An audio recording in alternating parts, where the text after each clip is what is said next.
Okay, here is our next stop. We are at the John Alexander Logan Monument. And I will just tell you, this is my daily commute. I live on the south side and I work in Lincoln Park. And I have passed this for a million times and never knew what it was until this tour. So I'm thankful to all of you.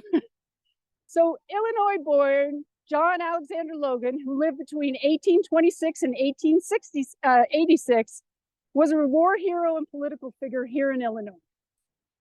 He served in the Mexican-American War, and he studied and practiced law, and then he served several terms as a Democratic senator, and then was a U.S. congressman, and then he entered the Civil War as a colonel. He quickly worked his way up the ranks to general, and what's interesting about this also, all you architecture and sculpture buffs, this was designed and implemented by Augustus Saint-Gaudens. For those of you on the East Coast are very familiar with them. And he sculpted the bronze figure, and Alexander Phimister Proctor did the horse. All right, so next, the empty statue. That's where we're going, and James will take over there.